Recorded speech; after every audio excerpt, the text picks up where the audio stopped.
Hello, my name is Linda, also known as Tortagialla around the internet. I love to journal and I love all things stationery. So today I would just wanted to share the making of a little passport insert using some packaging. So this packet of post-it notes was actually gifted to me by my daughter. She just thought it was so cute with the avocados, and I like to eat avocados, so she gave it to me. And what I did was I didn't want to like throw away this outside cover of the post-it notes. And so what I did was actually laminate it. And by the way, you can also laminate like memo sheets and post-it notes so then they would last longer. You can almost use them as like a bookmark. So what I did was this cover for the post-it notes, like a little folder. I cut it to size to passport TN size, and then I laminated it so that this it was already pretty strong cardstock, but I laminated it so that it would be protected. And then I'm just going to trim off the extra plastic of the laminated piece so that I basically get a passport TN sized cover all ready to go. And what I want to do is basically sew this with some paper to make my own insert. And although it might seem daunting, like it's like quote unquote bookmaking, it's really a lot simpler than you think. Like you need a needle and proper thread, but really it's very doable. Especially for something this small sized with not like a lot of papers in it. So it's just like papers folded in half and sewn together, not multiple signatures or like a fancy book or anything. So I know that you can also staple these together, which when you buy inserts from official Travelers Company, they are stapled. And I know some people don't like them because the staples in the middle could possibly like scratch up your bands or your elastic bands. And in general, I do like sewing if possible because it's definitely more sturdy. And again, you avoid the problem of having like staples in your, with your paper and like scratching you. So you can see here, I already have my stack of papers and I'm just going to, trying to use the clips to line them up properly. Obviously, there's like proper bookmaking ways to do things, and I've definitely learned of those things before, but I sometimes just play by ear and do whatever. I don't always follow the rules, just do whatever. So I realized that instead of using white paper, I'd rather would have graph paper. So I'm taking this insert, which is like from Moterm, that already has graph paper and it's already sized. So I'm just going to take some of the papers out of that because some of these inserts, they have like a lot of pages and it's really not necessary for you to have that many pages if you don't want, right? One thing that I actually like to do sometimes, especially for like a short trip, instead of buying like the short trip insert, which is not necessarily accessible all the time from Travelers Company, if you buy a regular insert, you can just take out the staples and sort of deconstruct the papers and maybe make it into two different inserts. You just need to make yourself a different cover. And when you take out the staples, you can even just sew it back, the insert, so that it's sewn instead of using staples. So I'm just going to take a bunch of papers out and put it into this new insert that I'm creating with this cute avocado design. It's just really adorable. It comes from a store local here that's sort of like a dollar store, I guess you would say, something of that nature. So my daughter, she likes going to the shop all the time and she got it for me. It's funny because I don't really actually use post-it notes that much, but I just like the designs. And like I said, oftentimes I would just glue them onto a page or use them as like as decoration, or almost like a sticker rather than as a post-it note, if that makes sense. And the ones that I laminated, I can use those as like bookmarks and things as well. So you can definitely use the things for different purposes. So I'm gonna put that insert back, and I think the Moterm inserts are like just a tad larger. I can't tell like if they're a tad larger or maybe it's because they have lots of pages. It seems like a bit more. But when I put it in here, it's pretty close. So I don't know if I should trim it. or if I should just let it be and just attach it and be done with it.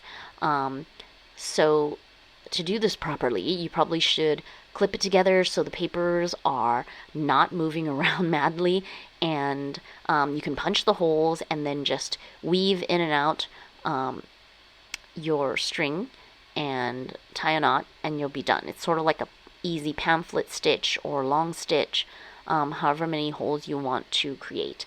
Again, it's simpler than you think, and there are definitely a lot of tutorials on YouTube, and I've definitely shared like how I make them as well. Just really simple. And I pretty much make all of my journals or inserts in this fashion, just really simple sewing techniques, nothing fancy.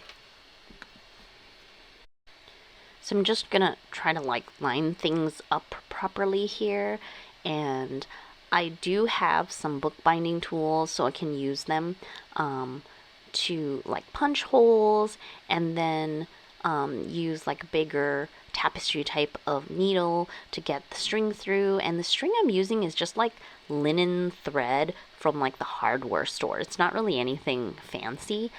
You just want to get something that is strong, that is not going to like break if you pull on it, and like come apart basically. And you can definitely run it through like a candle if you want to wax it. Basically, the purpose of waxing the string is just to make it so that it doesn't get knotted as you're using it, like if you're making a very big book and it's like a really long string. But when I'm making inserts, it's like so simple, there really isn't a need to do that. So you can see that I sew very easily, like very simply. I like my knot being on the inside bottom, so I always start there, and then I just go like in the hole, out, back in, and I just weave my way in, out, up the spine, and then I just come back down the same way, being careful when I go back in the same hole where there already is string to not pierce through the string. Like I want these threads like they're next to each other in the same hole, but they're not like poking through each other, because then you would be making the string weaker, right? So you can see like I'm all the way up to the top, and then I'm gonna go back down, go into the same hole. So I don't want to pierce through the string that's already there. I'm just going in the same hole, using the same hole, but it's like the strings are next to each other, you know, rubbing next to each other, rather than the needle like piercing through and making that other string like split in half. Hopefully that makes sense. So basically weaving in, back in and out, and when I get back to the bottom, I have like the two strings there. I just make a knot and I cut it, and that's it. Pretty simple. And again, I'm sure that's not like the most elegant way sometimes, because there's going to be a knot there, and the thicker your string is, that's going to create like an indent. So it really depends, like if that's something that bothers you, then you might want to investigate like a different way of sewing, or you might want to put the knot outside. On the outside binding, it really depends on what you prefer. So you can see I have a finished insert here with like a bunch of pages that I just made myself, and it's super sturdy because it's sewn, and I didn't have to use like a long staple or any like that kind of thing. I don't really like staples anyways. I feel like sometimes I can get caught on them and like cut my fingers or something. So I'm going to add this insert into my everyday carry, because the idea is to use this journal as like a happy journal or a joy journal, and I'll definitely share a video when I get farther along into it, but that is the idea. And my everyday carry right now is sort of in shambles because I'm getting ready for vacation, so it's going to be all restructured, but I'm just like testing it out right now. So you can see that it goes in easily into a passport TN, and I can start using this new insert, and that's, I hope that you enjoyed watching this video and just sort of seeing how like simple it is to create your own inserts. That way you can pick your own paper, you can use like a variety of papers, you can put craft papers in, like alternate, and make like any size that you need. And more than anything, it's creating like a personal cover. I know that sometimes when you buy an insert, it's actually fun to like deco the cover with stickers and all that kind of stuff, but you can also make your own cover and just make your own insert. It's actually an idea, if you wanted your insert to be very sturdy, to use a Traveler's Company insert, but like remove the cover and laminate it and then attach it back on sewn, so then that your insert will be like very, very sturdy and hold up. Because sometimes I feel like I paste so much stuff into my inserts, they start like getting unwieldy and like breaking apart. So this is like an idea to make also your inserts stronger or to make your own. So I hope you enjoyed watching this process. Thank you so much for watching my video, and you can comment below any questions you might have or comments, and subscribe to my channel for more stationery and journaling content. I'm really interested to hear your thoughts, suggestions, and questions, and if you have a YouTube channel, definitely leave it down below so I can check out your channel. If you enjoy using digital printables, be sure to check out my Ko-fi feed, where you can support my design work with tips, buy printables in the shop, and join the membership to get access to monthly digital paper packs. Once you're a member, you can access everything in the archives.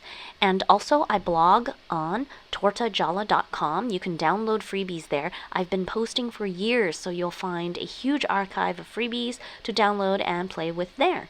Thank you again, and I wish you a lovely day. Until next time, bye!